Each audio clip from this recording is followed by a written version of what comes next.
बिस्मिल्लाहिर्रहमानिर्रहीम। अस्सलाम वालेकुम।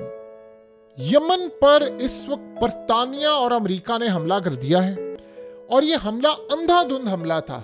आप इमेजिन करें कि इतना अंधाधुंध हमला था कि इस वक्त कुछ अंदाज़ा नहीं हो पा रहा कि यमन का उन्होंने 1% भी नुकसान किया है, कोई बड़े पैमाने पर इन्होंने नुकसान किया है, या उसको किसी भी तरह से जो इनके ख़ास तौर पर मिलिट्री बेसिस या इनकी जहां पर डिपोज या जहां पर मिसाइल फैक्ट्रीज किसी जगह को नुकसान पहुंचाने की इन्होंने कोशिश की, वो नाकामयाब हुए। इनको पता ही नहीं चला, इन्होंने अंधों की तरह जाकर हिट किया, क्योंकि ना इंटेलिजेंस मालूमात थी ना कोई और सीन था, बस जाकर इन्होंने हिट कर दिया और हमला करके ना इन्होंने कोई कामयाबी समेटी ना कुछ किया। असल में पीछे इनके प्रेशर आ रहा था इजराइल का कि आपने जाकर हिट करना है, मुझे हर सूरत हमला चाहिए, मुझ पर हमला करने के लिए जा रहे हैं। और इस सारी सूरत हाल के अंदर हुआ ये था कि कल रात को इजराइल की फोर्सेस मुकम्मल तौर पर हाई अलर्ट थी। उनको इन्फॉर्मेशन ये मिली कि यमन की जानिब से नया तर्ज का खतरनाक मिसाइल हमला करने के लिए आ रहा है, कोई नए तर्ज का मिसाइल हमला करने के लिए यमन की जानिब से आने वाला है।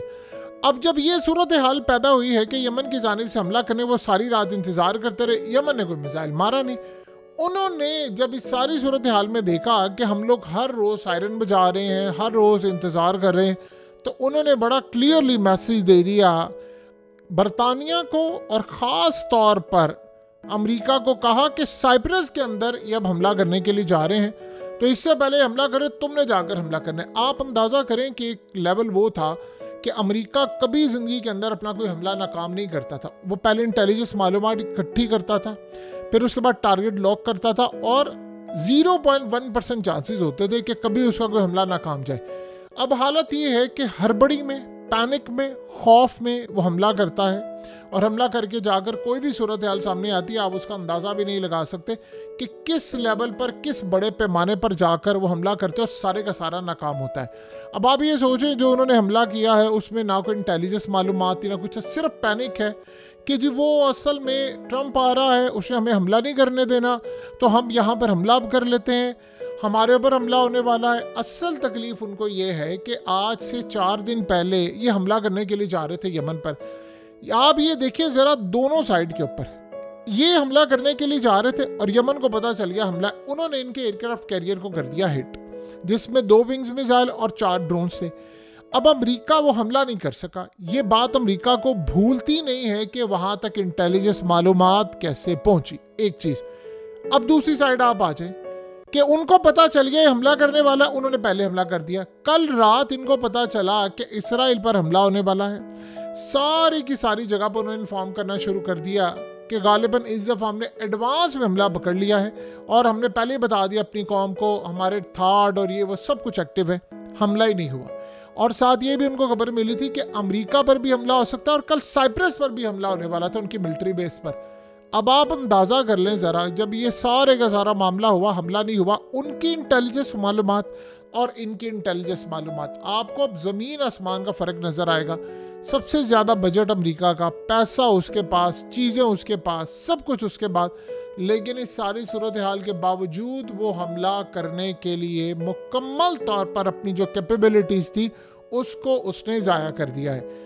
देखिए इस वक्त हुआ क्या है कि अब ये ट्रंप पर प्रेशर डाल रहे हैं कि तुम हमास को वार्निंग दो कि हम तुम्हारे लिए जहन्नुम बना देंगे ज़िंदगी अगर तुमने कैदियों को रिहा ना किया 20 जनवरी तक। अब हो ये रहा है कि कल से, जब आपको पता है कि ट्वीट की है नेतन्याहू के खिलाफ, तब से लेकर अब तक की सूरत हाल ये पैदा हुई है कि यमन असल में कह रहा है कि इस सारे मामले में हम तो हमले करेंगे, और नेतन्याहू बावजूद इसके कि ट्रंप ने ये बात कह दी है ट्वीट करके, वो प्रेशर डाल रहे हैं कि देखिए हमारी गलती नहीं है, हम जंग नहीं चाहते, तुम हमास को धमकी ये दो कि हम जहन्नुम बना देंगे तुम्हारी ज़िंदगी अगर तुमने 20 जनवरी तक कैदियों का तबादला ना किया। अब असल में इसराइल क्या चाह रहा है? इसराइल ये चाह रहा है कि वक्ती तौर पर कोई जंगबंदी हो जाए, यानी मिसाल के तौर पर ऐसी कोई जंगबंदी हो जाए जिसमें ये हमें बता सकें कि जी 8 घंटे डेली लड़ाई नहीं होगी और कैदियों का तबादला होगा, हमारे कैदी तो वापस करोगे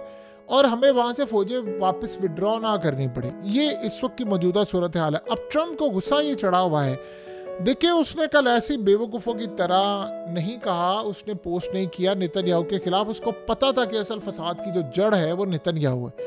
तो आप अंदाज़ा कर लें कि जो 10 दिन बाद एक प्रेसिडेंट हलफ उठाने वाला है, और वो हलफ उठाने से पहले इजराइल को कहते, एक वक्त ये था कि इजराइल के बारे में कहा जाता था कि वो जिस पर हाथ रखते हैं वही शख्स आगे आता है। तो यानी आप अंदाज़ा कर लें कि सारी सूरत हाल में उन्होंने फैसला ये किया है कि हम पूरी तरह इनसे लड़ेंगे, लेकिन हम साथ अमेरिका का भी कुछ ना कुछ सिस्टम देखेंगे। अब अमेरिका की हालत ये हो गई है कि इसराइल के प्राइम मिनिस्टर को अमेरिका का प्रेसिडेंट ये कह रहा है कि तुम फसाद की जड़ हो, और ये बात उनको समझ नहीं आ रही। देखिए, जितने हमले कर रहे हैं इन्होंने ये कर लें 10 से 12 दिनों के अंदर।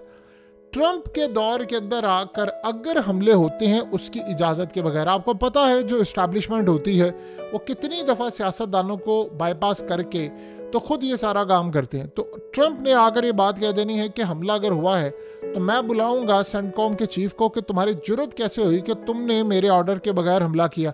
असल में वो इंटरेस्टेड ही नहीं है। आपने देखा वो यमन पर हमला नहीं करना चाहता। ट्रंप को ये लग रहा है कि हमारी जितनी बेइज्जती हो गई है इस वक्त यमन से, हमारी जितनी बेइज्जती हो गई है इस वक्त दीगर सूरत हाल से, ये असल में दुनिया भर में हमारा मजाक उड़ाया जा रहा है, तो हम ये काम नहीं करेंगे कि अपनी और जलालत करेंगे। अब आज जिस तरह का उन्होंने हमला किया, आप सोचे इतनी बुरी तरह फ्लॉप हमला हुआ है, तो वो पूरी तरह लगाम खींचने वाला है इस वक्त इस्टेब्लिशमेंट की। ये आप ये सोचें कि इस वक्त नाकाम ऑपरेशन हो रहा है CIA का। ऐसा लग रहा है कि यमन के अंदर से जो लोग मुखबिर बनकर काम कर रहे हैं CIA के लिए, वो असल में डबल एजेंट के तौर पर काम कर रहे हैं या वो डिसइंफॉर्मेशन दे रहे हैं। ये जहां हमला करते हैं जाकर, वहां पर कोई ना उनका मिसाइल फैक्ट्री होती है, ना लॉन्चर्स की साइट होती है, ना कुछ और होता है। इनका जो हमला होता है वो फिर जाकर उनके एयरपोर्ट पर हो जाता है, यानी सिविलियन इलाकों पर। अब आप गौर करें कि लास्ट टाइम इन्होंने एयरपोर्ट पर हमला किया तो उन्होंने इनके बेन गुरियन एयरपोर्ट पर हमला करना शुरू कर दिया, निबातम बेस पर हमला करना शुरू कर दिया। अब यमन पर जाकर हमला किया और वो मुकम्मल तौर पर फेल हो गया। 3 दिन पहले हमला करना था, वो भी नाकाम हो गया। तो कहाँ से इंफॉर्मेशन निकल कर यमन के पास आ रही है, इतनी अहम इंफॉर्मेशन कि अमेरिका 2-4 घंटों के बाद हमला करने वाला, तो उन्होंने हमला पहले ही करके उनका हमला नाकाम बना दिया। अब अमेरिका की इंटेलिजेंस कलेक्ट करना और उनके अंदर से लीक होना, ये दोनों इस वक्त कंसर्निंग सूरत हाल बन चुकी है अमेरिका के लिए। अमेरिका को इस सारी सूरत हाल में झटका लग रहा है। देखिए, इस वक्त बहुत सारी चीज़ें हो रही हैं। एक उन्होंने काम ये किया था कि हम ध्यान हटाते हैं। देखिए, जो आग लगी हुई है इस वक्त अमेरिका के अंदर, उस आग की वजह से बहुत सारे सवालात उठ रहे हैं कि कैसे ये आग लगी है, कैसे वहाँ पर रिस्पॉन्स नहीं दिया गया। सारी की सारी जो सूरत हाल है, आप उसका अंदाज़ा यहाँ से लगा सकते हैं कि सारी जो उंगलियाँ हैं वो उस वक्त गवर्नमेंट के ऊपर उठ रही हैं। तो वो कहीं ना कहीं ऐसे काम करने की कोशिश कर रही है कि हम यहाँ पर चीज़ों को डाइवर्ट करें। अमेरिका में आप देखें, सोशल मीडिया से लेकर हर जगह पर लोग बिलीव करने को तैयार ही नहीं है। यानी आप ये सोचें, पूरे का पूरा आप अगर नज़ारा देखेंगे तो ईच एंड एवरीथिंग, सब कुछ तबाह बर्बाद हो गया है। और एस्टिमेट इस वक्त ये लगाया जा रहा है कि 800 अरब डॉलर्स का नुकसान हो चुका है इस वक्त। देखिए, जहाँ पर वो पूरे का पूरा एरिया तबाह हो गए हैं, कितने हज़ारों के हिसाब से वहाँ पर घर थे वो तबाह हो गए हैं। और वो इतना, यानी आप समझ से इलीट क्लास का एरिया था, इतना इलीट क्लास का एरिया था कि कई घर कई मिलियंस डॉलर्स के थे। तो वहाँ पर घर तबाह हुए हैं, जंगलात को नुकसान पहुँचा है, वहाँ पर जानवर मारे गए हैं। और ये बड़ी अजीबोगरीब सूरत हाल हुई है कि वहाँ पर अब गुफ्तगू ये की जा रही है कि शैतानियत को इन्होंने खुश करने के लिए सारा काम किया है। क्योंकि जो हालात ये बता रहे हैं कि वहाँ के जो लोग निकल रहे हैं, बच रहे हैं, वो ये बात पर अभी तक बजिद हैं कि ये सारी चीज़ें डाइवर्ट करने के लिए अब ये यमन पर हमला या फलाने पर हमला या ईरान पर हमला या कुछ भी करना, ये असल में उन सवालात का जवाब कोई नहीं दे पा रहा कि इंश्योरेंस कंपनीज ने 1.5-2 हफ्ते पहले कैसे वहाँ पर रहने वाले जितने भी लोग हैं उनकी इंश्योरेंस क्लेम के अंदर से आग का लगना ख़त्म कर दिया था, वो क्लॉज ही ख़त्म कर दी।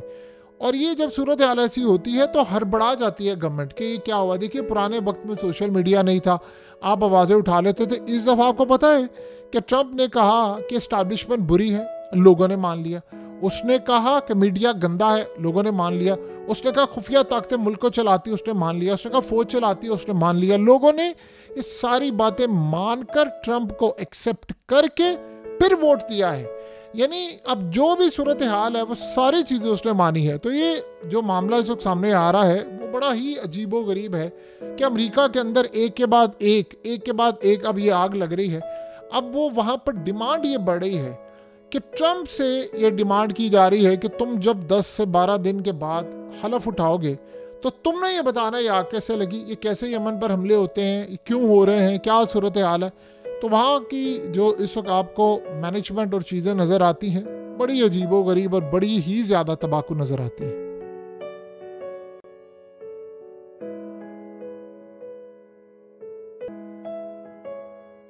हकीकत टीवी को सब्सक्राइब करना मत भूलें, वीडियो को लाइक करें, शेयर करें और कमेंट सेक्शन में अपनी राय का इजहार ज़रूर करें।